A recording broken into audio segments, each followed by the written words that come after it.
Chers amis, donc j'ai le plaisir de recevoir en seconde partie Bruno Gollnisch, qui est bien connu de nos auditeurs, qui est député européen, vice-président du Front National. Et j'ai demandé à Francis Cousin, qui est docteur en philosophie, mais également analyste sociale, philo-analyste également, enfin on en parlera tout à l'heure, de m'assister pour interroger Bruno Gollnisch. Bruno Gollnisch, bonsoir. Bonsoir et merci de votre invitation. Je salue tous les auditeurs de Radio Courtoisie. Bonsoir, monsieur Gollnisch. Merci, bonsoir. Merci toujours de vos bons offices. Alors, je pense que on va avoir le temps. Je sais qu'il faut que vous partiez à 20h50, mais l'émission se termine à 20h54, donc vous serez libre à 20h50.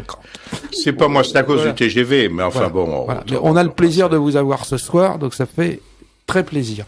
Donc on va aborder, je pense d'abord les grandes questions internationales, parce que vous êtes un des rares au Front National à maîtriser ce genre de sujet correctement. Rare, non, mais bon. Vous êtes parmi les plus brillants. Je m'efforce de. Voilà. Et donc je pense que on n'en a pas du tout parlé, si vous voulez, dans la première partie où on a fait un club de la presse où j'ai choisi de plutôt traiter des questions franco-françaises. J'ai vu les éminentes journalistes. Voilà. Et on n'a pas parlé, des nains Beaumont, donc je pense qu'on aura l'occasion de dire un mot, parce qu'il s'est passé pas mal de jours ces temps-ci. Il se passe pas mal de choses, oui. Voilà. Donc on parlera évidemment des prochaines élections européennes, mais j'aimerais avoir un peu votre sentiment sur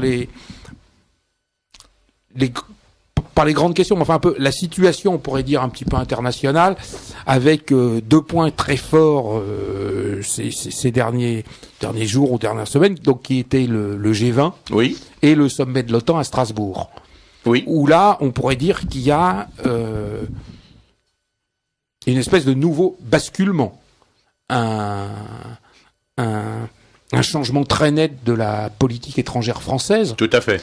Et l'apparition en même temps d'une nouvelle politique américaine. Absolument. Sans doute plus séduisante, mais toujours aussi, on pourrait dire, exigeante et envahissante. Oui.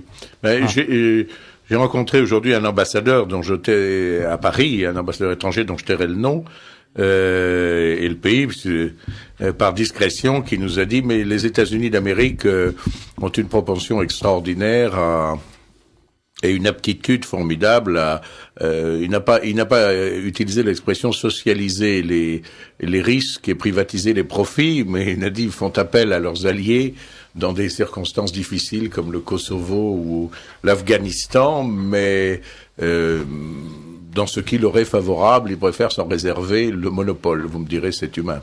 Bon, et on pourrait dire que le G20, ça a été ça. Alors c'est la démonstration, on pourrait dire, du smart power. Le G20, c'est assez extraordinaire quand même. Je dois dire que je vais de surprise en surprise, parce que tout de même, la crise que nous vivons, c'est, selon nous, la crise de l'euromondialisme. C'est-à-dire que c'est la crise d'un système qui, pour des raisons économiques, financières, politiques, aussi bien par soif de pouvoir que de profit, a tout misé sur l'ouverture des frontières, la disparition des frontières, la disparition des nations, la disparition des identités particulières et la fusion, en quelque sorte, de toutes ces identités dans ce qu'Attali a décrit comme la civilisation nomade, dont il prédit l'avènement dans un livre pervers mais intelligent. Ce système est celui qui est en train de faire faillite sous nos yeux. La croyance dans les bienfaits indéfinis de la libre circulation des personnes, des marchandises et des capitaux nous a conduit à la catastrophe. La libre circulation des marchandises, c'est ce qui met l'ouvrier français en concurrence avec l'ouvrier chinois. C'est ce qui met demain l'ingénieur français en concurrence avec l'ingénieur indien. Ce sont les délocalisations d'entreprises ou les importations de produits fabriqués dans des conditions de dumping social, par conséquent une concurrence déloyale que nos entreprises ne peuvent pas supporter et que parfois elles précèdent en allant d'elles-mêmes à la recherche de ces gisements de main-d'œuvre, certains comme la Chine communiste étant le paradis du capitalisme le plus cynique, puisque nous dormons le temps qu'il faut et nous travaillons 35 heures en France. Enfin, un certain nombre de salariés travaillent 35 heures, d'autres beaucoup plus. Mais les Chinois, eux, dorment 35 heures. Bon, ils sont payés 8, 10, 12 fois moins. Enfin, 35 heures par semaine. 35 heures par semaine. Oui, par semaine, bien sûr. Ils sont payés 8, 10, 12 fois moins que le SMICAR français. Ils n'ont pratiquement pas de couverture sociale ni de pension de retraite. Et ils sont très satisfaits si on leur offre un bol de riz à l'heure du déjeuner. Et ils n'ont pas de liberté syndicale, de droit de grève, puisque c'est une dictature, c'est encore un régime autoritaire, une dictature communiste. Bon. Donc c'est merveilleux pour le capitalisme mondial. C'est extraordinaire dès lors que le marché est libre. Ce dumping social, cet enfer social, n'a pas du tout été évoqué au G20. Pas du tout. On a parlé des paradis fiscaux. Alors, indépendamment de cela, la libre circulation des personnes, c'est l'immigration massive qui continue comme jamais, et vous avez d'ailleurs une campagne absolument indécente et d'une mauvaise foi extravagante qui se développe en ce moment autour des prétendues menaces pénales que subiraient les personnes qui viennent en aide à des immigrés. Jamais personne n'a été arrêté, inquiété pour avoir donné un morceau de pain ou le réconfort quelconque à un immigré, fût-il clandestin. Le ministre a déclaré lui-même ce matin que la loi n'avait jamais été appliquée vis-à-vis des particuliers et uniquement vis-à-vis des passeurs. Non, la loi, c'est pour les gens qui organisent des filières clandestines, c'est évident. Cette immigration n'a jamais cessé. Elle est encouragée officiellement par les résolutions européennes. Je pourrais donner des exemples extrêmement précis. Et puis enfin, vous avez la libre circulation des capitaux. La libre circulation des capitaux, c'est ce qui fait que la crise dite des subprimes, c'est-à-dire de l'accès préférentiel au crédit d'accession à la propriété immobilière individuelle aux États-Unis d'Amérique, qui aurait dû rester un problème circonscrit aux États-Unis d'Amérique, a été le début de l'effondrement du château de cartes, de cette économie artificielle. Mais pourquoi ? Parce que ces créances pourries, comme l'on dit, les junk bonds, ont pu être titrisées, c'est-à-dire transformées en actions, et exportées sur les marchés mondiaux. Par conséquent, on peut dire que ce système a fait totalement faillite. La libre circulation des marchandises, des capitaux et des personnes conduit à notre ruine et à notre destruction. Et le G20 a proclamé solennellement qu'il fallait surtout pas s'écarter de ce système, surtout pas de protection. Les seuls qui ont été montrés du doigt, ce sont les paradis fiscaux, mais les paradis fiscaux de Monaco ou Andorre, pas les paradis fiscaux du monde du capitalisme anglo-saxon. Ou des États-Unis comme le Delaware. Comme le Delaware, absolument. Ou la City de Londres, ou Jersey. Bon, qui est le paradis fiscal par excellence, qui capte quantité d'investissements pour les rebalancer sur la City. Par conséquent, tout ça est une gigantesque farce. Et en même temps, vous avez donc le président américain Barack Obama, qui est donc à la tête du pays responsable de cette catastrophe. Enfin, c'est le premier responsable de cette catastrophe, qui vient demander à nouveau à l'Europe, en fait aux pays développés, en particulier l'Europe, de payer la dette en relançant massivement la consommation, comme en faisant marchand la planche à billets. La seule différence étant que la planche à billets aux États-Unis, ça pose pas de problème parce que c'est la monnaie de référence. Voilà, c'est ça. C'est tout à fait ça le problème. Les 1150 milliards qui ont été annoncés, que l'on va émettre sur divers marchés, etc., ou sous forme de droits de tirage du FMI, enfin bref, je n'entre pas dans les détails, ces 1150 milliards, personne n'en a le premier cent disponible. Par conséquent, ils vont être créés par l'inflation. Aujourd'hui, il n'est plus nécessaire de faire marcher la planche à billets, il suffit d'autoriser en quelque sorte des découverts bancaires ou autres. Mais cette inflation, il est à parier que dans un délai d'un an, 18 mois, elle va se traduire par une inflation galopante. Et cette inflation, ce sera une forme de ponction déguisée. Parce que on n'ira pas nécessairement, comme on le fait aujourd'hui pour les impôts locaux, augmenter les impôts ou les prélèvements. Mais comme tous les prix vont monter, ça veut dire que corrélativement, le pouvoir d'achat des salaires, des pensions, des retraites va diminuer dans des proportions très importantes. Oui. Et dans le même temps, on a l'intégration, enfin le retour de la France dans le commandement intégré de l'OTAN. Oui. C'est très curieux que ça se produise pratiquement au même moment. C'est vrai. Ça correspondait aussi à l'agenda du président américain. Mais alors sur l'OTAN, moi je vous dirais très clairement, moi j'étais jeune encore, je n'ai pas été de ceux qui ont approuvé le général de Gaulle quand il a quitté ce dispositif militaire et quand il a renvoyé d'ailleurs le quartier général de l'OTAN, le CHEP, etc., qui était à Fontainebleau, qui était à la Porte Dauphine, etc. Pourquoi ? Parce que à l'époque, il y avait 7000 chars du pacte de Varsovie qui campaient à une nuit de route de nos frontières. Et que ce système implacable qui était le système communiste menaçait explicitement le monde libre. Qu'il le menaçait par les armes partout où il le pouvait. Que ce soit en Amérique du Sud, que ce soit en Extrême-Orient, pensez aux assauts répétés que subissait le Cambodge, le Sud-Vietnam, etc. Par conséquent, il y avait un péril évident. Et il était nécessaire que s'exerce une solidarité occidentale contre ce péril. En revanche, aujourd'hui, ce péril a disparu. Non seulement le pacte de Varsovie n'existe plus, les pays de l'Est européen ont repris leur liberté, que ce soit la Pologne, la République tchèque, slovaque, les différentes républiques issues de l'ancienne Yougoslavie, on a même l'Albanie, la Bulgarie, l'Albanie ex-maoïste qui vient de rentrer dans l'OTAN. C'est incroyable. Ces pays sont libérés du communisme. Qui plus est, l'Union soviétique a explosé. La Russie s'est retirée de pays qui faisaient partie de l'ancien empire tsariste, comme les pays baltes, et même s'est retirée de territoires qui présentent quand même avec elle une parenté historique et culturelle certaine, comme l'Ukraine ou la Biélorussie. Par conséquent, il n'y a plus de raison à cet égard de maintenir l'OTAN. La seule raison d'être de l'OTAN consiste à asservir en quelque sorte la stratégie des États européens aux intérêts des États-Unis d'Amérique. Or, nous ne sommes pas au Front National, que les choses soient bien claires, nous ne sommes pas les ennemis du peuple américain. Nous ne sommes pas anti-américains.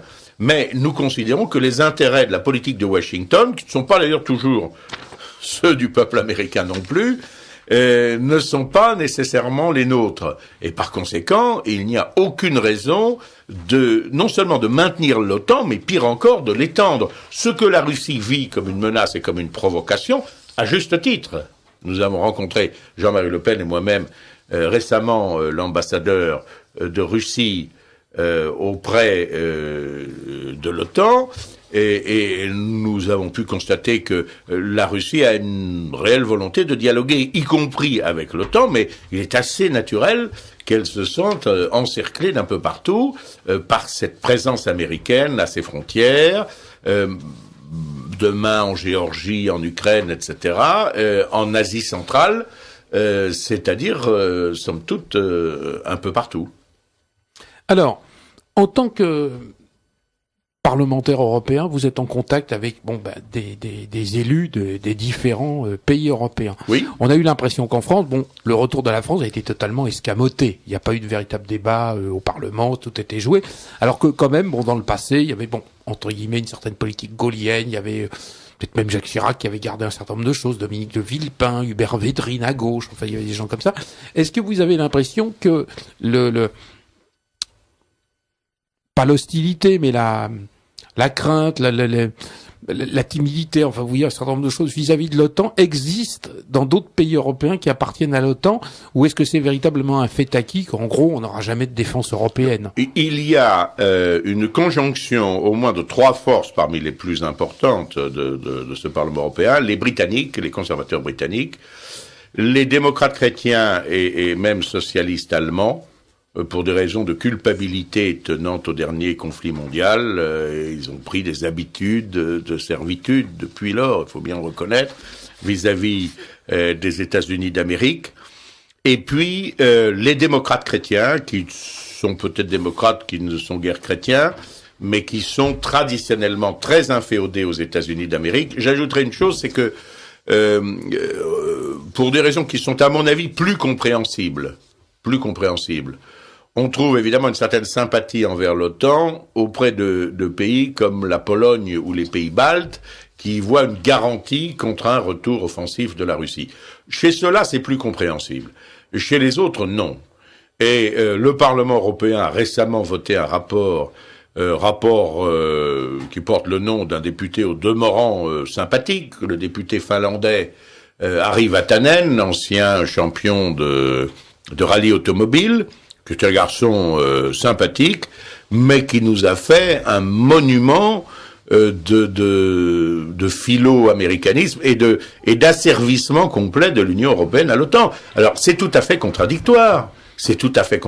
Parce que, enfin, ou bien on veut poser l'Europe en force indépendante, ou bien, s'il s'agit d'être asservi ou de faire partie d'un ensemble qui est dominé par les États-Unis d'Amérique et l'Amérique du Nord, il n'y a pas besoin pour ça de réaliser l'Union européenne. Je crois que vous souhaitiez intervenir, François. Je vais prendre le relais. Au-delà de ce constat, je pense qu'il est important de voir la très longue histoire qui nous a mené à ça. Et donc, d'un point de vue philosophique, je pense à deux pôles d'identité. Je pense à Sophocle et je pense à Parménide. Sophocle, au VIe siècle avant Jésus-Christ, dans Antigone, qui nous dit que l'argent est un lien social de grande dévastation, puisque l'argent détruit les mœurs, l'argent détruit les groupes, et l'argent détruit même le lien de l'humain à l'humain. Et dans le même temps, on a Parménide et Héraclite, qui vont positionner un regard ontologique, un regard radical sur cette opposition historique explosivement décisive, c'est-à-dire le rapport de l'être à l'avoir et le rapport de l'avoir à l'être. Alors effectivement, la grande dévastation aujourd'hui qui produit à la fois le G20 et l'OTAN comme prise, disons, hégémonique par le gouvernement du spectacle mondial de l'ensemble des territoires européens, c'est pas quelque chose qui remonte à 60, à 50, c'est pas quelque chose qui remonte au 19e, au 18e, au 17e. Il y a plusieurs millénaires, les communautés de l'être, les communautés humaines se sont dissoutes et une dialectique de l'avoir a pris progressivement le pouvoir. Elle a déstructuré les traditions, elle a déstructuré les communautés humaines. Et je pensais à quelque chose de très très fort. Le capitalisme s'est créé en détruisant les pays pour créer la nation. Aujourd'hui, le capitalisme hégémonique de l'ordre mondial de la marchandise détruit les nations. C'est-à-dire que la dictature du spectacle mondial, elle est en train de détruire les nations, puisque précisément, elle a besoin de cet homme hors sol, de cet homme manipulable, de cet homme déconnecté de toute substance à l'être, de cet homme totalement inféodé à l'avoir. Tout à l'heure, M. Gollnisch parlait du problème de l'immigration. Je pense qu'on ne peut pas comprendre l'immigration si on ne comprend pas le levier stratégique pour la finance mondiale de l'immigration postérieurement aux années 60. Les gens ont oublié que les années 68-69, c'est pas simplement le carnaval estudiantin du factice et du ridicule, c'est une gigantesque grève ouvrière européenne qui fait peur à la finance mondiale. Et dans les années qui vont suivre cette grève radicale, où les syndicats et les gauchistes n'arrivaient pas à faire reprendre le travail aux ouvriers. Rappelons-nous Segui hué dans les usines. Rappelons-nous les gauchistes qui essayaient de faire les pompiers sociaux de la CGT qui étaient hués dans les usines. Le regroupement familial et la politique, effectivement, de développement à la fois de l'avortement et de la contraception sont les deux leviers du capitalisme mondialiste pour effectivement opérer un transfert de population. Mais ce qu'il faut comprendre dans cette dialectique de l'être et de l'avoir, c'est que le transfert de population n'a pas pour objectif de remplacer les peuples européens, parce qu'ils sont européens. Si les peuples européens n'avaient pas justement une histoire spécifique, c'est-à-dire d'être le continent radical d'une pensée subversive, on se foutrait complètement de savoir que les peuples européens sont les peuples européens. On substitue aux peuples européens d'autres peuples, parce que la substance ontologique du peuple européen, c'est un subversif critique qui, à travers le Moyen-Âge, à travers la Renaissance, à travers le 18e, le 19e, en mouvement paysan, en mouvement ouvrier, n'a jamais pu être écrasé. Et ce que la finance mondiale veut aujourd'hui, c'est effectivement une classe salariale assujettie. une classe assujettie au temps immobile des continents asiatiques ou des continents africains, alors que la spécificité du continent européen, c'est le temps critique, c'est le temps subversif, c'est le temps mobile. Il y a donc, au-delà du constat stratégique, au-delà du constat politique, il y a véritablement une problématique philosophique des profondeurs sur ce qui est en train de se passer et qui remonte à plusieurs millénaires. C'est-à-dire que le jour où la dialectique de l'avoir s'est mise en marche, elle a mis en marche un processus dévastateur, et le G20 ou l'OTAN aujourd'hui, c'est la phase terminale d'un long processus de dévastation par lequel le spectacle du monde veut enchaîner l'être à l'avoir. Alors, avant que Bruno Gollnisch reprenne, après cette intervention plutôt philosophique, inhabituelle, très stimulante pour l'esprit, oui. Ce que je crois, c'est que, bon, Francis Cousin dit beaucoup de choses. Ce qu'on pourrait dire, c'est que l'ensemble de la classe politique, de l'établissement, est pratiquement déconsidéré et tourne en rond aujourd'hui. Oui. Et on sent, certains l'espèrent, d'autres le craignent, on a l'impression qu'une immense catastrophe, une nouvelle révolution peut arriver demain, et notamment en France. Je crois qu'ils Quand on voit la montée, notamment, par exemple, enfin, c'est peut-être qu'un épiphénomène, mais la montée du nouveau parti anticapitaliste de Besançon, qui dans le même temps est encouragé par le pouvoir. Oui, bien sûr, et par les médias, ça c'est certain. Si je peux Même me permettre le Parti socialiste n'intervient plus. Pour réagir un petit peu plus précisément à ce qu'a dit Monsieur Cousin, je suis pas d'ailleurs en mesure de commenter tout ce qu'il a dit. D'abord, sur les aspects philosophiques, je serais heureux de le présenter à mon ami Marc Dugois, qui s'est d'ailleurs exprimé ici même, et qui est l'auteur d'un ouvrage que je trouve extrêmement intéressant sur l'argent, en quelque sorte comme substitut de l'être. Mais ça nous entraînerait vraiment très loin. Et c'est pour ça que je ne commenterai pas davantage, je n'ai d'ailleurs pas les compétences nécessaires, ni sur Sophocle, ni sur Parménide. En ce qui concerne le caractère destructeur du libre-échange, et je rappelle quand même l'extraordinaire discours de Marx sur le libre-échange. Au XIXe siècle, n'est-ce pas, le problème qui se pose, et qui se pose à la première internationale, c'est libre-échange ou protectionnisme. C'est un grand débat dont M. Cousin d'ailleurs nous rappelait qu'il était peut-être encore plus ancien, mais la plupart des socialistes de l'époque, je dis socialistes dans le sens le plus large du terme, ça inclut ce qu'on appelle aujourd'hui les communistes, sont favorables au protectionnisme. Marx, dans un discours très remarquable d'un point de vue révolutionnaire, et Marx seul, mais il finira par l'emporter, se prononce en faveur du libre-échange.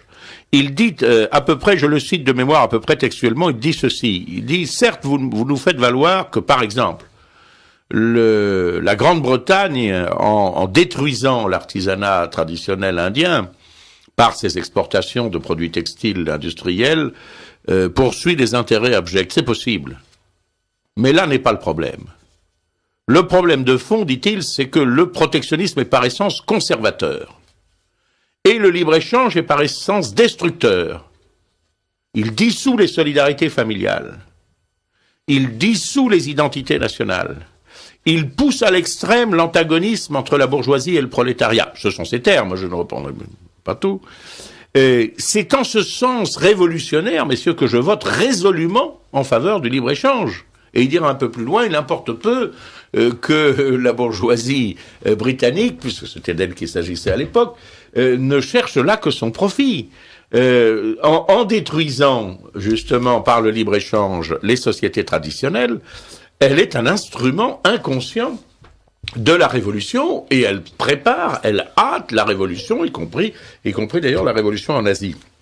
Eh bien, je ne suis pas, je n'ai jamais été marxiste, j'ai combattu le marxisme, j'ai combattu en tout cas ceux qui s'en inspiraient, mais je dois dire que en ce qui concerne ce constat, il est littéralement prophétique.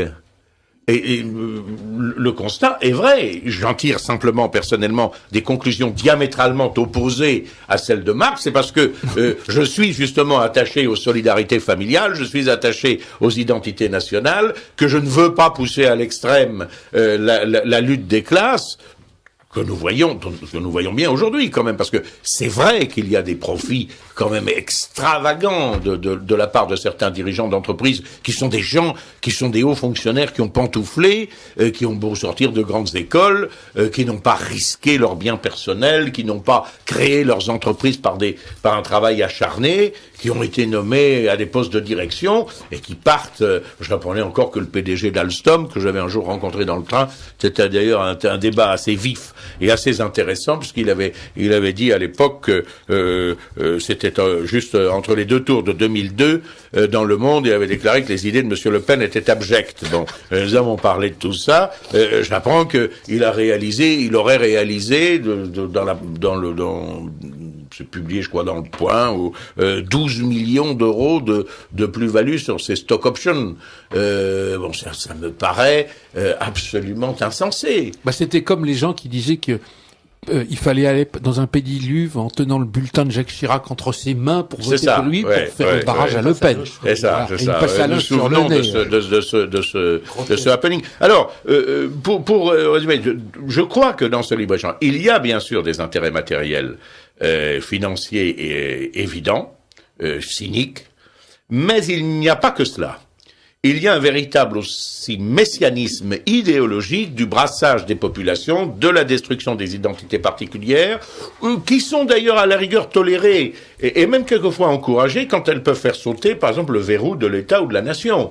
C'est ainsi qu'on voit apparaître le thème de l'euro-régionalisme.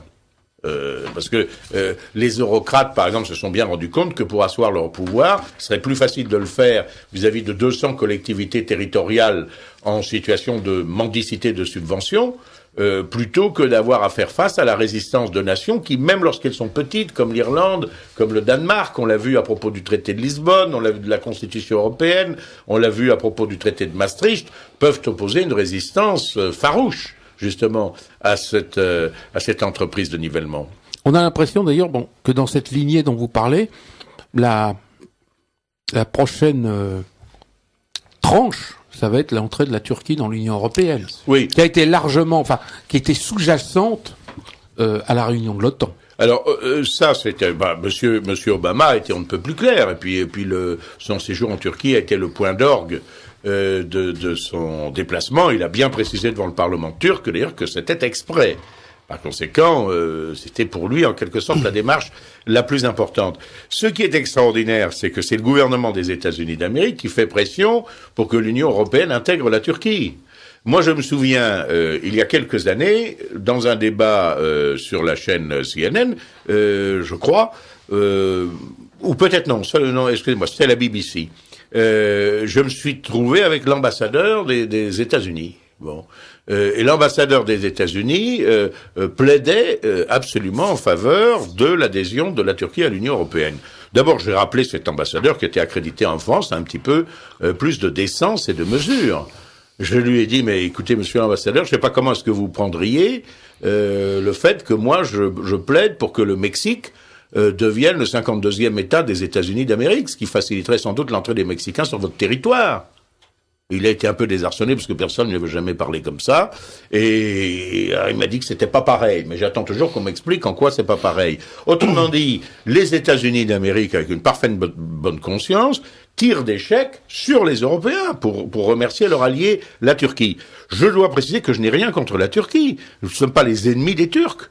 Mais la Turquie n'est pas un pays européen. Elle l'est par une toute petite partie de son territoire, elle ne l'est pas culturellement, elle ne l'est pas spirituellement, elle ne l'est pas linguistiquement, elle ne l'est pas ethniquement. Et quand on dit qu'elle l'est par son histoire, l'histoire de la Turquie et de l'Europe, c'est surtout l'histoire des la bataille de Lépante, la Turquie et l'Europe, la bataille de Lépante, la bataille de Vienne, et des efforts que l'Europe a fait pour la contenir et pour la réduire. Mais ne vous faites aucune illusion. L'adhésion de la Turquie, qui est programmée, qui continue à se négocier en dépit de ce que qu'a prétendu M. Sarkozy, qui a ouvert, comme l'a fait remarquer Jean-Marie Le Pen, de nouveaux chapitres de négociation, alors qu'il s'était engagé au contraire. Cette adhésion de la Turquie n'est qu'un pas. Elle est très importante pour convaincre l'espace européen de n'être plus européen. C'est-à-dire de n'être plus fondé sur une communauté de culture, de spiritualité, etc. C'est pour cette raison-là, d'ailleurs, essentiellement, c'est pas simplement par un laïcisme absurde que l'on a exclu les racines chrétiennes de l'Europe. C'était pour permettre à d'autres pays non chrétiens, justement, d'y entrer. D'ailleurs, et il faut rappeler d'ailleurs, enfin, que pour la France, parce que je me toujours on a toujours dit c'est Lionel Jospin. Et Lionel Jospin s'en est expliqué depuis, en disant non, moi j'étais pas contre. Bon, il est quand même issu d'une famille protestante. Oui. C'est Jacques Chirac qui voulait absolument qu'on supprime la référence des racines chrétiennes. Ah oui, tout à fait. Voilà. Alors, ça a été fait pour permettre, bien sûr, des pays non chrétiens d'entrer dans l'Europe, la Turquie. Mais une fois que la Turquie sera entrée, le prochain sur la liste, c'est Israël. Oui. Ça, c'est... normalement, ils vont rentrer dans l'espace francophone. Il y a des projets en ce sens. Ce qui, évidemment, nous mettra de premier plan dans la confrontation avec les pays arabes. On nous expliquera d'ailleurs à ce moment-là qu'il faut que nous soyons bienveillants envers certains d'entre eux. Donc ensuite, ce sera l'Égypte, etc., etc. Mais c'est un vieux thème du sionisme, hein. Israël comme citadelle avancée de l'Occident. Hein. Oui. On le retrouve chez Jabotinsky, chez d'autres auteurs. Hein. Oui. Bon. On va peut-être donner la parole à Victoria. Alors, je rappelle que vous êtes sur Radio Courtoisie et j'ai le plaisir de recevoir Bruno Gollnisch, qui est vice-président du Front National et député européen. Une auditrice vous dit « Je crains la guerre car les États-Unis la cherchent dans la mesure où l'armement est leur dernière richesse. En nous mettant dans l'OTAN, j'ai peur que nous servions de chair à canon. On voit qu'ils essaient de couper les vivres à la Russie jusqu'à ce que ce soit elle qui déclenche l'événement. » Oui, mais ça c'est très possible. Servir de chair à canon, c'est tout à fait exact. Je me souviens lorsque Édouard Balladur était Premier ministre et qu'il a bien voulu nous consulter, notamment consulter le Front National, j'avais accompagné Jean-Marie Le Pen à Matignon. C'était sur l'affaire bosniaque où nous avions 4000 Français engagés, plusieurs centaines de blessés et plusieurs dizaines de tués. Et nous avons dit à Monsieur Balladur, enfin cette affaire n'est pas pour la France une affaire vitale. C'est théoriquement une opération onusienne et nous aimerions être remplacés. Nous aimerions être relevés, plus exactement, puisque c'est une affaire qui est théoriquement sous pavillon de l'ONU. Et nous avons des alliés. Eh bien, Monsieur Balladur nous a dit à ce moment-là, oui, mais si nous sommes là-bas si présents et si nous fournissons et de loin le plus gros contingent, c'est pour pouvoir conserver notre siège de membre permanent du Conseil de sécurité, siège qui est menacé. Je dois dire que ce qui est navrant, c'est qu'on n'ait rien fait de ce siège de membre permanent, et notamment que nous n'ayons pas opposé notre veto. On parle toujours du discours de Villepin, mais on pouvait opposer notre veto au déclenchement des hostilités avec l'Irak.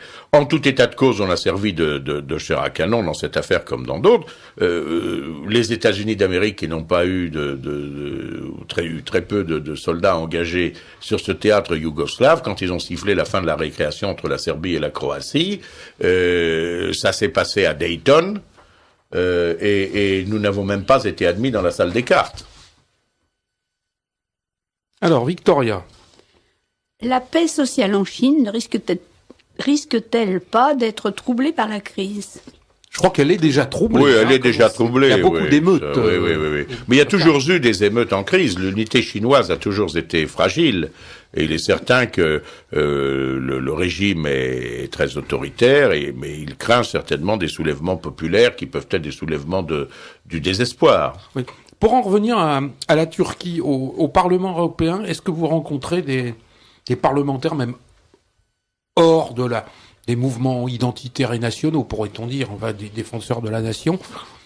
Un certain nombre de députés qui, sans être forcément proches, s'inquiètent fortement de l'entrée de la Turquie. Oui, naturellement. Parce qu'on a l'impression que, vous nous disiez, la Turquie va rentrer, je sais que vous ferez tout pour l'empêcher, mais on a l'impression que les jeux sont faits par les organisations mondialistes. Non, il y a des parlementaires qui s'inquiètent, seulement ça se fait toujours dans l'hypocrisie qui est celle du discours européen. C'est-à-dire que plutôt que de dire construisons avec la Turquie une coopération dans l'espace méditerranéen, c'était pas absurde cette idée de Sarkozy, c'était une idée de Le Pen d'ailleurs, une de plus qu'il a reprise. Bon, on peut avoir une coopération méditerranéenne, mais sans la liberté de circulation des marchandises, des capitaux et des personnes, et surtout des personnes, qui est la conséquence juridique de l'adhésion à l'Union européenne. Il faut savoir que quand un pays devient membre de l'Union européenne, ses ressortissants acquièrent le droit de circuler partout dans l'Union européenne et de s'y établir sans autorisation. C'est ça qui est très important. C'est ça que nous refusons. Et il faut toujours rappeler que la Turquie est quand même le pays deviendrait le pays le plus peuplé. Le plus peuplé, et celui qui, par dans conséquent, par exemple, aurait le plus de députés ou le plus de voix au Conseil, qui serait tout à fait dominant. Alors, il y a des inquiétudes, pour répondre à votre question, il y a des inquiétudes d'autres parlementaires, mais ça se dissimule toujours sur la logorée droit de l'homiste. On dit, ah ben non, la Turquie n'a pas encore fait suffisamment de réformes dans le respect politique de la minorité kurde, ou dans son système pénitentiaire, etc. On dit, il faut que la Turquie abolisse la peine de mort. Alors la Turquie abolit la peine de mort. Bon, ensuite on passe à autre chose, etc. On multiplie des obstacles de nature idéologique, ce qui est à la fois exaspérant pour les Turcs, extrêmement humiliant pour eux, et qui va générer un sentiment de profonde injustice. Puisque le gouvernement turc, peu ou prou, fait indiscutablement un certain nombre d'efforts pour complaire justement à ces recommandations européennes, mais qu'à chaque fois, on multiplie, sous divers prétextes, des obstacles à cette adhésion. Il faut tenir aux Turcs, qui est un peuple fier, qui est un peuple évolué, qui a des élites tout à fait évoluées. Il faut tenir un langage clair. Il faut leur dire, nous sommes prêts à coopérer avec vous, mais en effet, nous voulons que l'Europe reste un club de nations chrétiennes, de nations de civilisation chrétienne. Voilà. Oui, parce qu'un des arguments souvent utilisés à propos de la Turquie, ça permettrait de faire le pont avec l'islam. Oui. Alors que la Turquie a toujours été d'ailleurs en porte-à-faux, puisque ce ne sont pas essentiellement des Arabes, et qu'ils ont toujours été assez mal vus par l'ensemble du monde musulman. Oui, ça me paraît une expérience dont les risques sont trop importants pour que nous l'attentions. Ça, évidemment, l'idée de dire, ben voilà, en intégrant la Turquie, vous allez donner un exemple à des pays musulmans qui seront, dont les populations seront désormais tentées par la modération, par la démocratie, par l'enrichissement économique, que sais-je. Ben oui, et puis si ça n'est pas le cas. Oui. Alors, on va peut-être aborder un petit peu parce que j'essaye de. Je vous en prie. L'émission, donc les prochaines élections européennes. Oui. Alors, on a l'impression que, on l'a vu au cours des dernières élections, c'est pas des élections européennes, mais enfin les élections présidentielles, les législatives, les élections partielles, etc. Bon, que le Front National était en recul. Ce qui peut paraître surprenant, puisque ce recul, en tout cas électoral, arrive au moment même où toutes les thèses et toutes les prédictions du Front National se vérifient. Oui, c'est la raison. Alors, est-ce qu'on peut se demander comment se fait-il qu'il n'y ait pas eu un retour pour le moment vers le Front National, qui a toujours défendu ses thèses et qui aujourd'hui est le seul parti à avoir raison? Ben, on manque un peu d'expérience pour apprécier s'il y a eu un retour ou pas eu un retour, parce que c'est vrai qu'il y a eu un reflux partiel à l'élection présidentielle où Jean-Marie Le Pen a fait quand même un très bon résultat, parce qu'on dit que ça a été une défaite, une déroute. Non, il a fait 5 fois plus de voix que Monsieur de Villiers, que la candidate communiste ou Madame Laguillet ou les Verts ou d'autres. Bon, par conséquent, il était quand même tout à fait dans la cour des grands. La situation de la compétition n'était pas la même. Cela s'est amplifié par un phénomène, hélas, fréquent à l'élection législative. Un certain nombre de nos sympathisants, soit restant chez eux, écœurés par la politique, alors ne réalisant pas d'ailleurs que ce faisant, ils font exactement ce qu'attendent nos adversaires, mais croyant que restant chez eux, ils désavouent le système, alors qu'ils ne font que le conforter dans ces cas-là. Parce que les gens qui sont au pouvoir, ils sont absolument ravis si ceux qui ne les aiment pas s'abstiennent aux élections. Ce qu'ils craignent, c'est évidemment que ceux qui ne les aiment pas aillent voter et aillent faire connaître leur mécontentement en votant pour leurs adversaires. Et puis, nous avons eu, c'est indiscutable, une autre partie de notre électorat qui a été séduit par le discours de Sarkozy, y compris par certains excès verbaux, d'ailleurs, que Le Pen n'avait pas utilisé, le mot racaille ou autre, bon, mais qui se sont dit que Sarkozy reprenait nos thèmes et qui ont espéré que, reprenant nos thèmes, il appliquerait nos solutions. Manifestement, tel n'est pas le cas. L'ouverture s'est faite exclusivement à gauche, avec des Kouchner, enfin beaucoup d'autres. Il n'y a pas eu du tout d'ouverture à droite. Il n'y a pas eu de prise en compte de nos solutions. Le ministre de l'immigration actuel, Monsieur Besson, c'est un socialiste qui va devoir, par conséquent, s'il veut limiter l'immigration, faire exactement le contraire de ce qu'il a professé pendant quelques décennies, tout à l'avenant. Par conséquent, ces gens-là se rendent compte aussi que dans l'agitation quelque peu frénétique du chef de l'État, il n'y a pas de véritable solution qui soit apportée. C'est-à-dire que Nicolas Sarkozy fait un pas dans la direction d'un problème réel, souvent. Ça fait parler, ça suscite des protestations de la gauche, on a l'impression que les choses vont bouger, qu'il va y avoir des réformes, etc. Et puis, il fait un pas de côté, et ensuite, il passe à un autre problème. Et entre-temps, on a oublié que le premier n'était pas pour autant résolu. C'est une technique je dirais d'utilisation des médias qui donne l'impression d'une très grande activité, mais on finit quand même par se rendre compte que l'efficacité n'est pas là. Ouais, surtout des effets d'annonce. Des effets d'annonce, exactement. On le voit bien d'ailleurs avec toutes les promesses qu'il avait eues vis-à-vis d'usines et de sites industriels. Tout à fait, dont ArcelorMittal, où je vais me rendre très prochainement. Je me rendrai également à Amnéville. J'espère voir d'ailleurs mon ancien collègue de l'Assemblée nationale, le maire d'Amnéville, le docteur Kiefer. Bien sûr, oui, il y a beaucoup d'effets d'annonce, oui. Je crois que vous vouliez intervenir. Pas trop philosophique, hein. Vous m'avez dit de donner un éclairage philosophique. Oui. Simple, hein. Je voudrais revenir pour faire la liaison. C'est pour les auditeurs, c'est pas pour Bruno Gollnisch. Je pense que l'auditeur est intelligent. Voilà. Et philosophe. Et philosophe, même sans le savoir, parfois. Bien sûr. Donc je voudrais revenir, moi, sur le problème du G20 et sur le problème de la guerre pour relier justement ça à la situation sociale actuelle.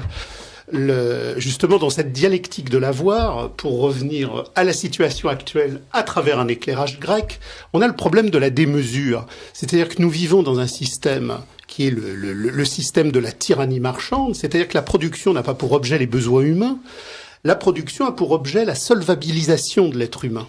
Donc, nous sommes dans une dynamique de production marchande qui, au fur et à mesure qu'elle rencontre des crises, des saturations des marchés, se met à anticiper des résolutions de cette problématique-là par des débauches de crédit à l'infini. C'est-à-dire qu'aujourd'hui, la crise n'est pas une crise du crédit, c'est une crise des contradictions même de l'avoir qui n'a pas pour objectif de satisfaire les besoins humains, mais qui a pour unique objet d'aller satisfaire l'autonomisation d'un marché. Et aujourd'hui, par rapport à cette gigantesque crise de surproduction et par rapport à cette gigantesque crise de surproduction monétaire, qu'est-ce que l'on fait? On arrose le feu d'une essence encore surproduite et en surproduction, ce qui fait que le G20, en nous disant qu'il injecte 1000 milliards de dollars, nous dit que sur un ordinateur, on met en marche une ligne de fictivité totale qui arrose de la fictivité antérieure. On va donc vers quelque chose qui va être de plus en plus explosivement factice. Donc ça, c'est le premier point. On n'est pas à la fin d'une crise et on est au début d'une crise. Et philosophiquement, la démesure inhérente à l'avoir nous dit qu'elle n'est pas régulable. Elle n'est pas régulable. L'idée que les marchés financiers seraient régulables par une gestion d'un type donné, c'est effectivement une utopie. Alors on l'a vu en 14 et on l'a vu en 39. C'est-à-dire qu'il y a une dialectique au système de l'avoir. Crise, surproduction, guerre. Crise, surproduction, guerre. C'est-à-dire que quand la saturation des marchés est totale, on repartage militairement les marchés en détruisant la surproduction. Alors la question vicieuse que je pose aujourd'hui, et auquel Monsieur Gollnisch répondra aussi d'une manière tout à fait pertinente, parce qu'il comprendra ce qu'il y a derrière, c'est que si en 14 et si en 39, au terme de ces crises, l'ordre financier américain a pris le pouvoir sur le continent européen parce qu'il a été, par le biais de l'endettement des puissances, qu'elles soient ou vainqueurs ou vaincus, le maître du jeu, aujourd'hui il n'y a pas de guerre. Pourquoi n'y a-t-il pas de guerre?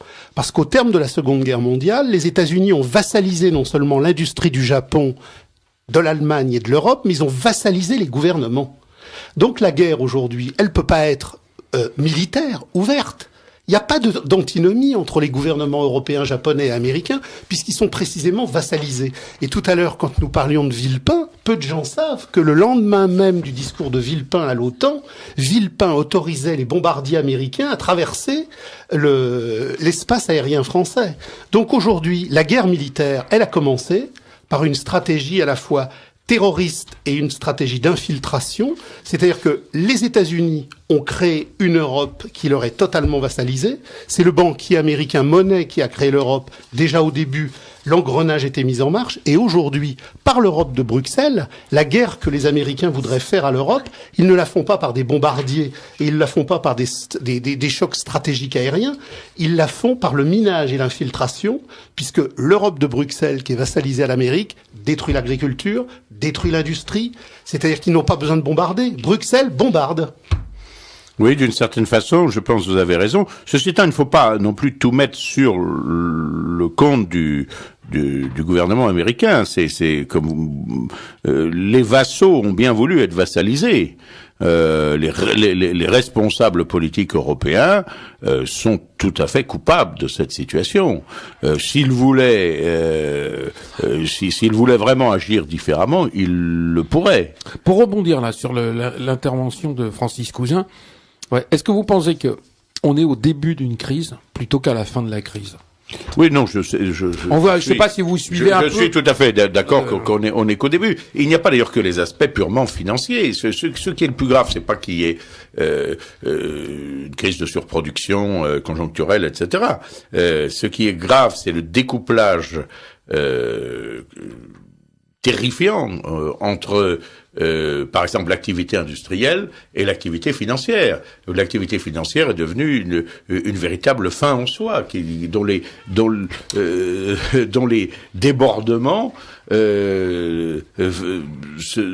s'entretiennent les uns les autres. C'est une machine folle dont on ne voit pas très bien comment elle va s'arrêter. Et c'est vrai que le terme de démesure a été pris tout à l'heure par Monsieur Cousin. C'est vrai, c'est un peu l'hubris des Grecs. Oui, c'est tout à fait ça. C'est la démesure. C'est à l'opposé de l'idéal de modération qui était celui des sociétés traditionnelles, y compris en Extrême-Orient avec le confucianisme d'ailleurs. Et ce que nous répètent aujourd'hui tous les chantres et les experts officiels de l'économie, c'est-à-dire les experts de la justification mensongère, c'est que cette hubris serait un accident. Ce qu'ils ne voient pas, c'est que cette hubris monétarienne, elle est au fond même de la dialectique de la marchandise. C'est-à-dire que cette gigantesque dévastation n'est pas le produit d'une mauvaise gestion. Elle est structurellement liée au fait que l'économie n'a pas pour objet la satisfaction des besoins humains, mais parce qu'elle a uniquement pour besoin la satisfaction des besoins du marché. Il y a une autonomisation, et là on retrouve la philosophie, entre l'être et l'avoir. Vous dites autonomisation dans le sens étymologique du terme, c'est-à-dire que le marché se fixe à lui-même ses propres règles, indépendamment de... Alors, avant qu'on continue, je rappelle que vous êtes sur Radio Courtoisie et je reçois ce soir Bruno Gollnisch. Donc, Victorien va nous lire 2 ou 3 messages et j'en aurai un, pas directement, mais en rapport avec l'actualité la plus brûlante. Alors, un auditeur, je n'ai qu'un mot à dire. Bravo, Monsieur Gollnisch. Vive le Front National, vive Le Pen. Merci de ce soutien qui me va droit au cœur. Et un autre auditeur, compliment respectueux à Monsieur Gollnisch, qui, en dépit de tout, je dis bien de tout, se maintient à un niveau de sang-froid, de bon sens, de courage, exceptionnel et pour tout dire incroyable. Quel est son secret? J'espère ne pas décevoir cet auditeur. Alors, j'ai beaucoup de secrets. Alors, justement, beaucoup de secrets. Je peux en livrer quelques-uns. J'ai une éducation partiellement japonaise. Ça permet de maîtriser ses passions, alors que j'étais un enfant nerveux. Il y a peut-être le refuge dans la prière aussi, le jardinage, la contemplation de la nature et le retour des cycles de la nature. Je me réjouis de passer le week-end de Pâques à la campagne pour voir l'éclosion du printemps. Tout cela, ça permet de relativiser les conflits. Alors, justement, vous explique. Il y en a beaucoup d'autres, hein, la lecture, Au début de l'émission, on a parlé de la fameuse vidéo, l'agression dans l'autobus. Oui. Bon. J'ai fait un communiqué à cet égard, d'ailleurs. Et on nous indique, là, il y a eu plusieurs messages, ils nous disent qu'effectivement, en fait, je simplifie, la télévision, France 2, TF1 ont été obligés de passer ce soir aux 20h cette fameuse vidéo. Et en revanche, on vient d'apprendre que le policier de la police de métro, enfin de la RATP, qui l'avait mis sur Internet, a été mis en examen. Alors j'aimerais savoir ce que ça vous suggère. Je trouve cela absolument abject. Je trouve abject que le système qui est incapable de protéger la sécurité des Français, qui a créé la condition de l'invasion du pays, de la déstructuration de la société, de la progression de la criminalité la plus sauvage, ne soit préoccupé que d'une chose, c'est que l'on en parle et que l'on en sache le moins possible. Autrement dit, dans cette affaire, la réaction des pouvoirs publics, elle n'est pas dirigée contre les auteurs de ce lynchage ignoble, elle est essentiellement dirigée contre ceux dont le crime, entre guillemets, serait de l'avoir fait connaître à leurs concitoyens.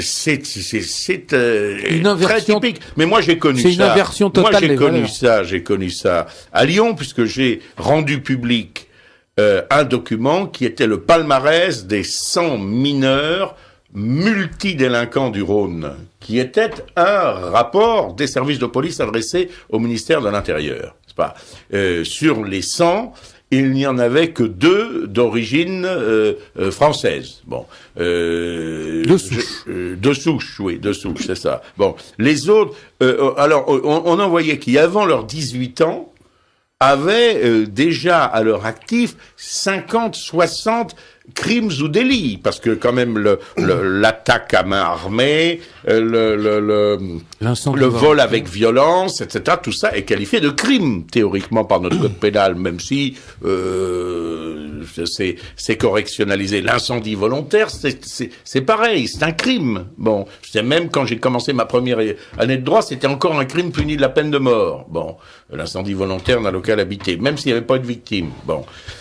Etc., etc. Eh bien, bon, là, je dois dire que, la réaction, c'est que je me suis trouvé dans les locaux de la police,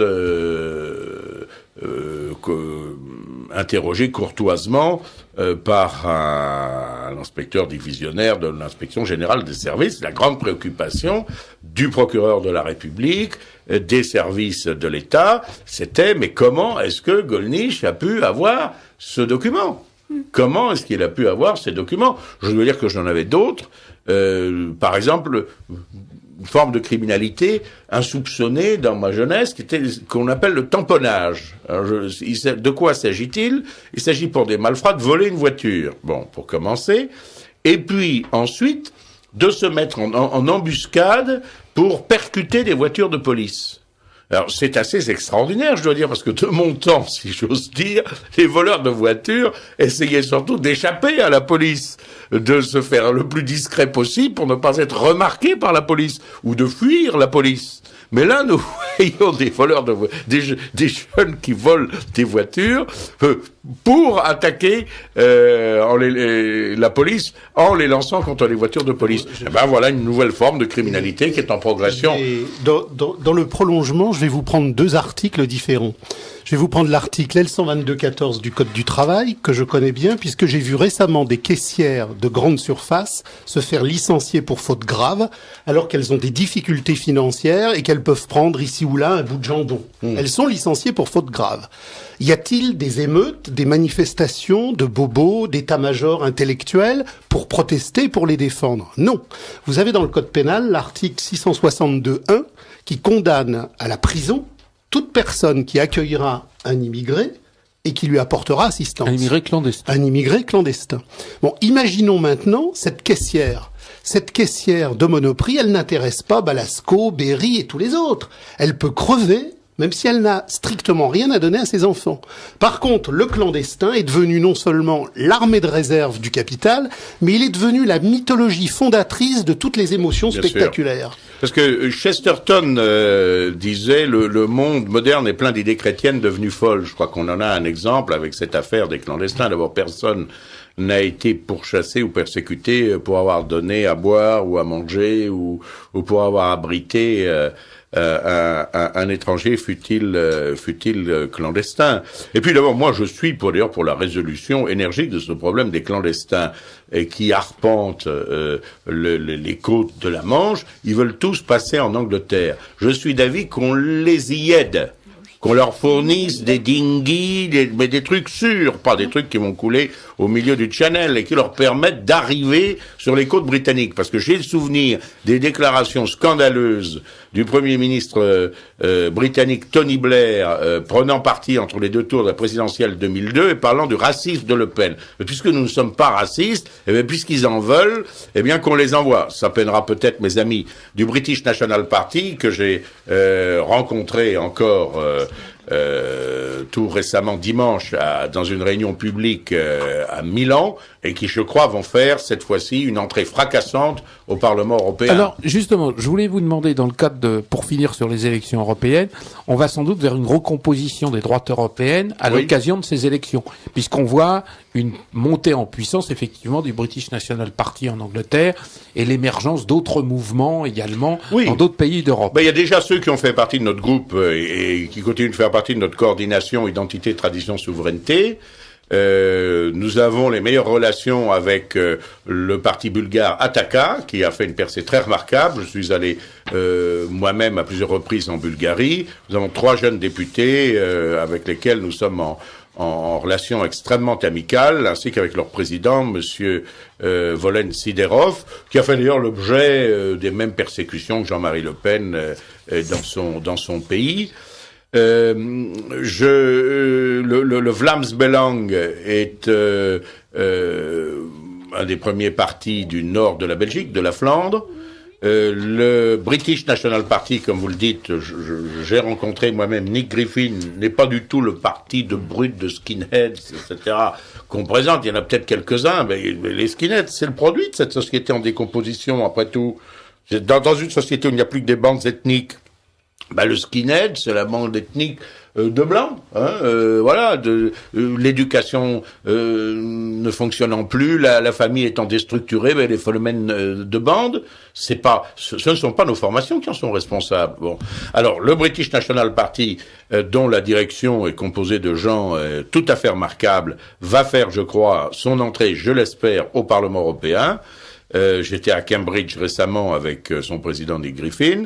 Je crois également que nos amis autrichiens du FPE, qui sont aujourd'hui la première force d'opposition, vont peut-être, dans 2 ans, si la coalition gouvernementale ne tient pas et s'il y a des élections anticipées, devenir la première force politique du pays et à ce moment-là composer le gouvernement.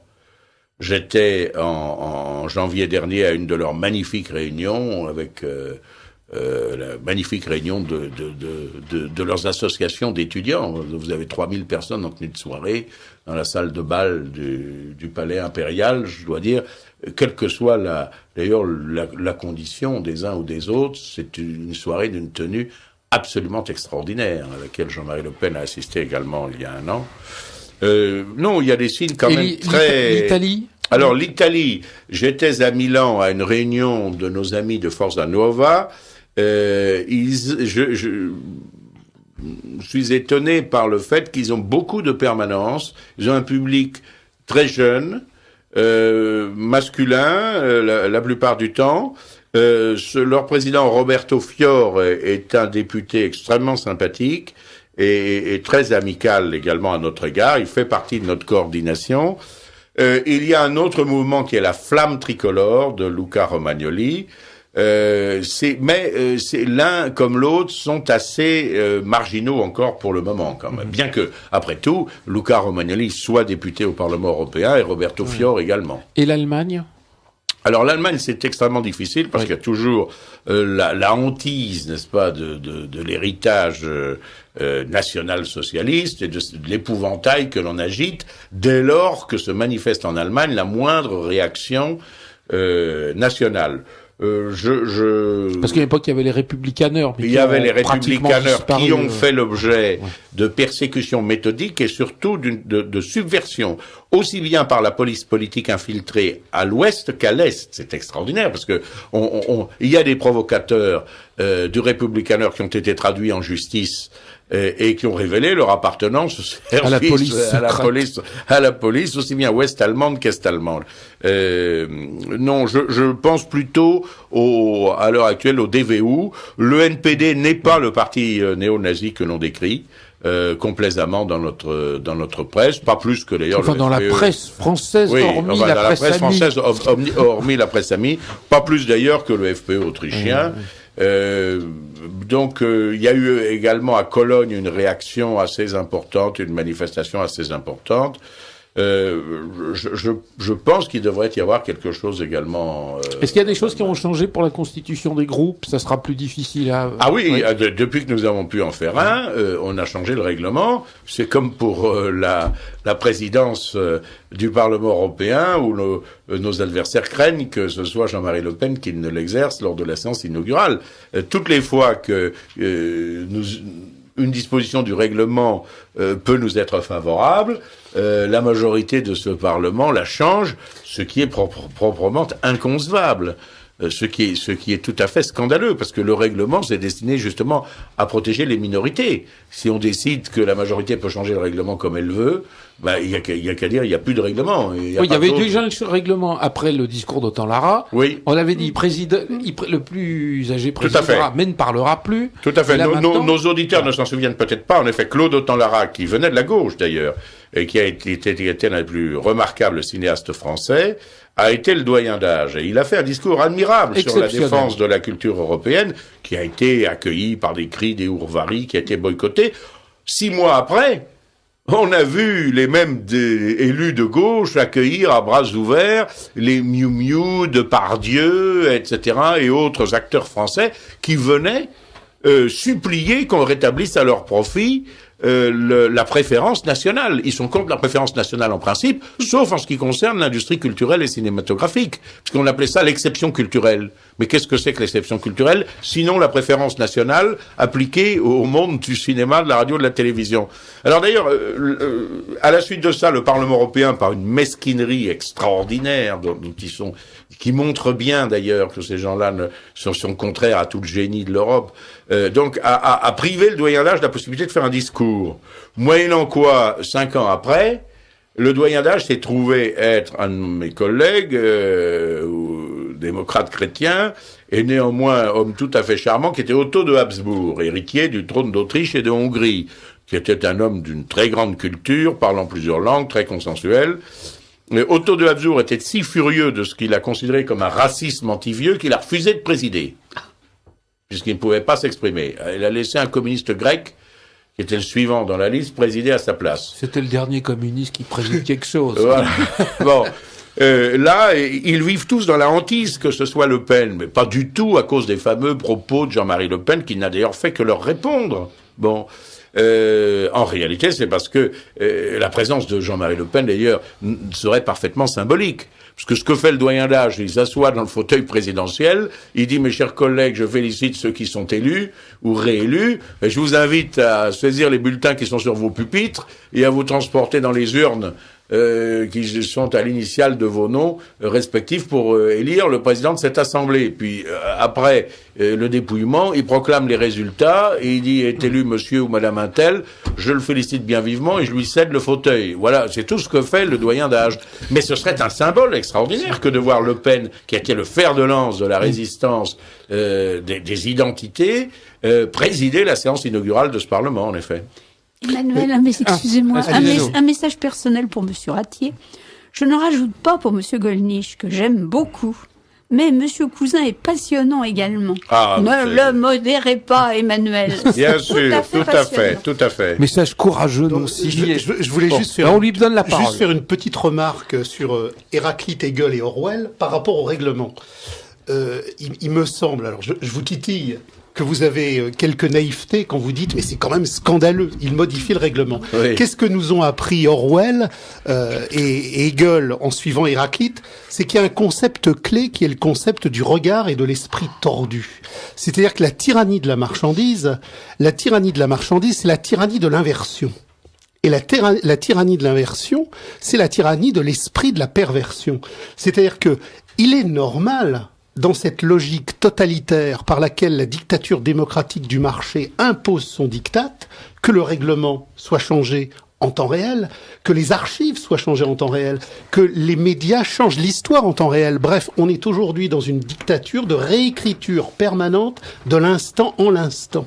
Oui, mais c'est la je ne ferme crois des, pas. c'est la ferme des animaux. Très sincèrement, quelle que soit l'importance très réelle que l'on puisse accorder aux faits économiques et à la dialectisation justement de l'économie, ce ne sont pas pour des raisons marchandes qu'ils non, c'est la perversion qui résulte de cette apologie. Alors, pour en revenir au Parlement européen, est-ce que depuis vous êtes élu depuis 1984 9. Excusez-moi, 1989. J'ai été d'abord, en 86, élu à l'Assemblée nationale française. Non, en 84, je m'étais présenté, effectivement, pour le Front National, mais à la dernière place. D'accord. Donc, il eût fallu un grand mouvement d'unanimité pour que je fusse élu. Et si nous avions eu 100% des voix, l'affaire était faite. Mais donc, depuis 1989, est-ce que vous avez eu l'impression de voir la liberté d'expression diminuer au Parlement européen? Oui, pas simplement au Parlement, partout en Europe. Partout en Europe occidentale. Oui, mais on pourrait occidentale. Ce que j'ai vu d'ailleurs avec stupéfaction, c'est qu'il y a aujourd'hui plus de liberté d'expression à Moscou ou à Saint-Pétersbourg qu'il n'y en a à Paris. Je ne pensais pas dans ma jeunesse voir cela un jour. C'est évident. C'est évident. Quoi qu'on pense de Dieudonné, quoi qu'on pense de ceci ou de cela, on voit bien, parce que je parle de Dieudonné parce que j'ai appris, voilà, que il se retrouvera encore sur les bancs de la correctionnelle. On voit bien que la liberté d'expression se réduit dès lors qu'on touche à certains dogmes. Bon, s'il s'agit, excusez-moi, nous avons vu un humoriste, entre guillemets, récemment, je prie les oreilles des dames de m'excuser. Bon, traiter le pape d'enculé, ça c'est parfaitement autorisé. C'est même, ça sera porté à son actif, n'est-ce pas? Mais il y a des sujets, en revanche, sur lesquels il vaut mieux ne pas broncher. Alors, on va peut-être revenir un peu à la politique française. Bon, alors, excusez-moi, quand même, sur cette affaire de la liberté d'expression qui est fondamentale. Non seulement la liberté d'expression a régressé, mais ce que j'observe dans ce procès en sorcellerie, c'est que vous êtes marqué au sceau de l'infamie. Le Pen est un homme qui a quand même plus de 50 ans de vie politique. Bon, lui dont les discours couvrent des milliers de pages, des dizaines de milliers, les votes. N'est-ce pas, il n'est retenu à perpétuité. Là, c'est la condamnation à perpétuité, sans remise de peine, sans permission de sortie, etc. Un jour, vous avez dit ceci qu'il ne fallait pas dire. Alors que si un type qui a tué père et mère, ou Rouillant, par exemple, qui a assassiné Besse, bon, d'une façon parfaitement lâche et abjecte. Bon, lui, voilà, on ne leur parle pas à chaque fois. On leur parle pas à chaque fois. Vous-même, d'ailleurs, vous avez eu beaucoup de problèmes. Moi, bien sûr, je suis toujours suspendu de l'université française. Et je dois dire, je remercie le recteur Morvan qui s'est comporté dans cette affaire avec une partialité, une vindicte. Qui d'ailleurs n'a pas suffi à le sauver de son siège puisqu'il s'était rendu sa fonction, puisqu'il s'était rendu indésirable à ceux-là même qu'il avait nommé, et que par conséquent il n'a pas pu la façon dont il m'a traité n'a pas prolongé sa carrière rectorale. Bon, mais je le remercie beaucoup de m'avoir fait suspendre de l'université française. Ça m'évite d'avoir à affronter aujourd'hui les hordes qui paralysent l'université, d'ailleurs dans l'indifférence générale. On doit savoir que l'immense majorité des étudiants est en faveur de la reprise des cours et que, comme d'habitude, ils en sont empêchés par des commandos que le rectorat a encouragés dans mon affaire. N'est-ce pas? On a encouragé les manifestants hostiles et violents, parmi lesquels il n'y avait pas un seul de mes étudiants, à perturber mes cours, par exemple. Donc je suis très content d'être tenu à l'écart de tout cela. Mais quand même, au plan des principes, il est quand même extravagant qu'un parlementaire s'exprimant dans sa permanence électorale, dans une conférence de presse, en réponse à des questions que lui posent des journalistes, disent que sur ces sujets historiques, il souhaiterait que le débat soit libre entre historiens et qu'il n'en est pas lui-même un spécialiste, et que ceux-ci servent de prétexte pour le persécuter sur le plan professionnel dans l'université où jamais, en 30 ans de carrière, un seul des quelques 10 000 étudiants qui sont passés par ces cours ne s'est plaint de la moindre partialité politique. Alors, comme il nous reste quelques minutes et que je sais que vous allez bientôt partir, vous nous laisserez un petit peu avant, je voudrais que vous parliez un petit peu d'Hénin-Beaumont, parce qu'il y a eu des rebondissements ces derniers jours. Donc Marine Le Pen est conseillère municipale à Hénin-Beaumont, où elle a mené une très très belle campagne. Et où le maire est en prison. Et le maire socialiste est en prison. La mairie socialiste a fait n'importe quoi.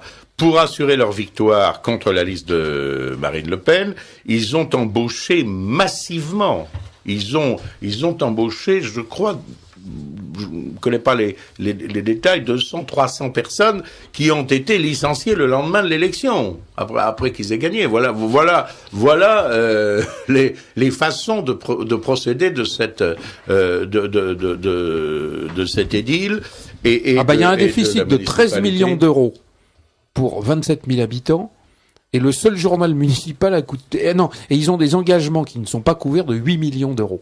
Ouais, et donc hier ont été interpellés le maire d'une commune extrêmement dans la population, l'essentiel de la population est extrêmement modeste. C'était une cité ouvrière, Hénin-Beaumont, ex-Hénin-Liétard.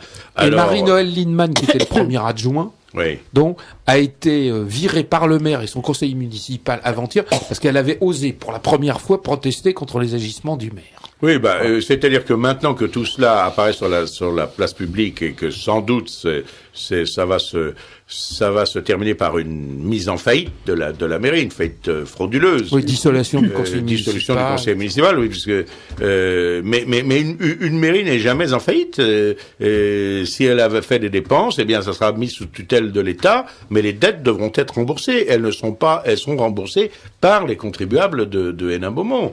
Alors Marine Le Pen, je crois, de façon assez drôle, fournit des parapluies aux élus de la majorité socialo-communiste en le conseillant de s'en servir pour être justement abrité des retombées qui ne vont pas manquer de survenir sur le plan judiciaire de la gestion de leur gestion dont ils sont quand même solidairement responsables. Mais c'est vrai, vous le dites à juste titre, certains essaient de s'en désolidariser in extremis. J'espère que tout ça, que les habitants de Hénin-Beaumont, ceux qui croyaient encore en la gauche comme source de justice sociale, verront enfin les écailles tomber de leurs yeux. Alors, avant qu'on ne se quitte, je vais vous poser une dernière question qui est posée par un auditeur. C'est, pensez-vous qu'on puisse aboutir à nouveau à un rassemblement national ? Oui, je le souhaite. Nous avons, c'est vrai que nous avons connu des départs, que nous avons connu des confrontations, que je me suis personnellement efforcé, sans y parvenir d'ailleurs, d'empêcher, qui touchent un certain nombre de gens que je considère comme des amis. Et je regrette infiniment cette situation. Je regrette beaucoup cette situation. Quand je vois malgré tout qu'aujourd'hui Jean-Marie Le Pen, Marine Le Pen, etc. et d'autres ont en quelque sorte passé l'éponge sur les agissements passés d'un certain nombre de ceux qui avaient suivi Bruno Maigret dans une entreprise que je considérais comme mauvaise. Eh bien, je me dis que le pardon des offenses, pardon mutuel des offenses, est non seulement moralement louable, mais qu'il est aussi politiquement utile. Et j'espère que la famille nationale se rassemblera. C'est tout à fait utile, c'est tout à fait nécessaire. Ceci étant, malheureusement, les questions de personnes sont de tout temps et de toutes époques, y compris d'ailleurs dans des organisations qui ne font profession que d'activités caritatives et où l'on s'aperçoit que des affrontements parfois féroces se déroulent malheureusement. Alors, je vous remercie d'être venu. Je vous remercie de votre invitation. On l'avait averti à l'avance, donc vous partez parce que vous prenez le train. Merci. Il faut que vous ayez en dépit de mes supplications, le TGV ne m'attendra pas. Je vous remercie, Emmanuel, de votre invitation et je me permets de saluer le travail de documentation extraordinaire que vous faites, parce que sans vous, il y a beaucoup de choses que j'ignorerais d'abord. car en vous lisant, en lisant Faits et Documents, en lisant vos publications, en lisant les dictionnaires de la politique française et beaucoup d'autres choses, on réalise l'importance des réseaux par lesquels nos adversaires sont organisés et qui nous font hélas cruellement défaut. À très bientôt, merci pour votre visite.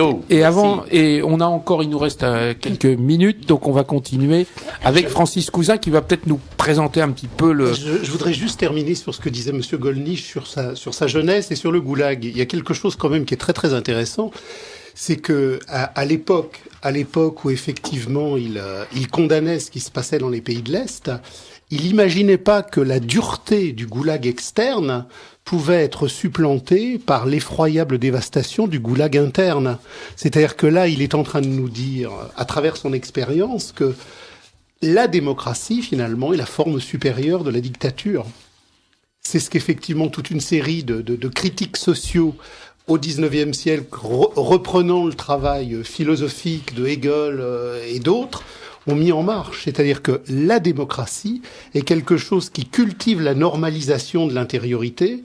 C'est effectivement une dictature du quantitatif qui rentre dans les êtres, qui impose la norme et qui interdit toute pensée. Et ce qui est fantastique, c'est que si dans les pays de l'Est, dans les années 50 ou dans les années 60, on interdisait certaines pensées qui subsistaient, on arrive aujourd'hui dans un totalitarisme effréné à ne même plus avoir besoin d'interdire, puisqu'on atteint ce point où la pensée ne se formalise même pas. Ouais. C'est-à-dire que c'est déjà intégré à l'intérieur des mains. Et on le voyait, bon, il y avait une question, comment les Français ont-ils pu arriver à ce niveau d'abrutissement? Bon, alors c'est pas un problème national, c'est un problème mondial.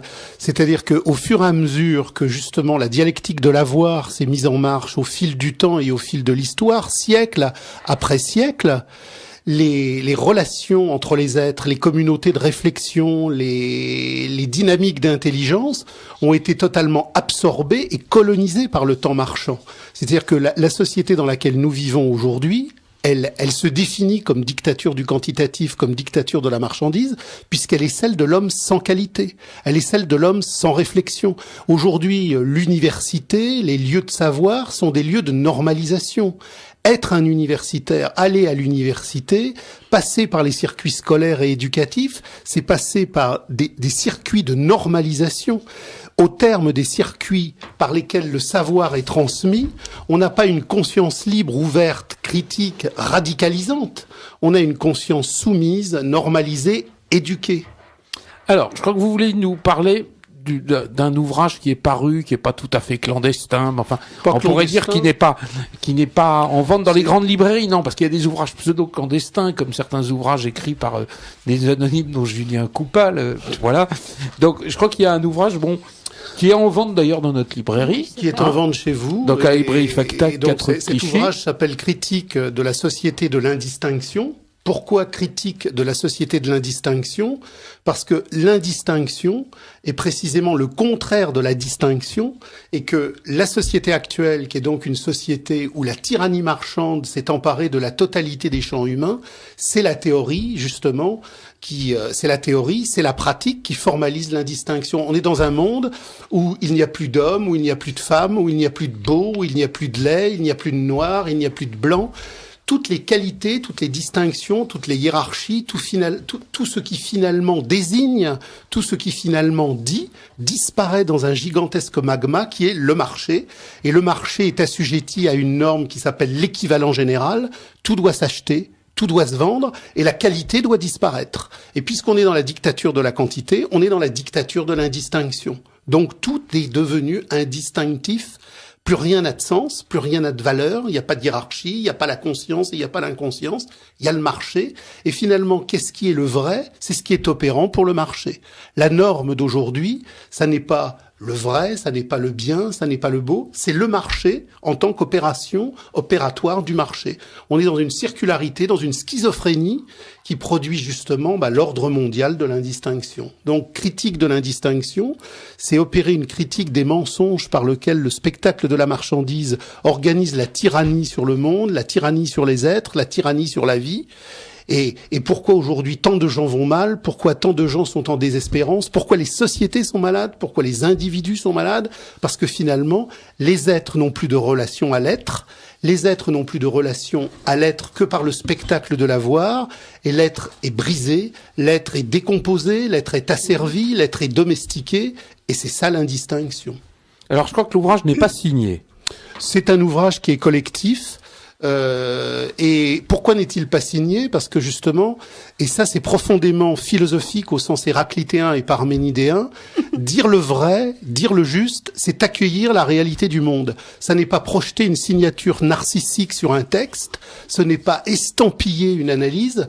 L'analyse est juste parce qu'elle dit le réel. Et précisément parce qu'elle dit le réel, elle n'a pas à être assujettie à une signature qui viendrait narcissiquement imposer justement le pouvoir d'une reconnaissance qui n'a pas besoin d'être. Bon, c'est un livre qui n'est pas lisible seulement par, si, c'est un livre qui est par très, les très philosophes. simple. Pas du Non. tout. Bon. C'est un livre qui est très facile, mais dans la mesure où aujourd'hui, tout ce qui est élémentaire, le désir, la joie, le bonheur, l'être, s'est éloigné de nous, ça nécessite quand même un minimum d'effort pour retrouver le chemin du comprendre, puisque précisément, nous vivons dans une société où la réalité est inversée.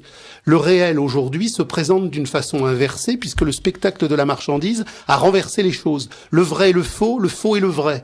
Donc reconquérir la dimension du vrai, c'est renverser toute cette tyrannie du faux. Donc il faut un tout petit effort, mais si on a la rage de vivre, la rage de jouir la vraie vie, on y arrive. Bon, enfin, ce qui serait bien, c'est qu'en fait, je pense que Victoria sera d'accord avec moi, il faudrait que vous mettiez avec Bruno Gollnisch pour écrire un ouvrage ensemble. Voilà, ce serait Oui, mais on ne serait pas d'accord sur tout. Pour que ça soit à la fois, l'intérêt.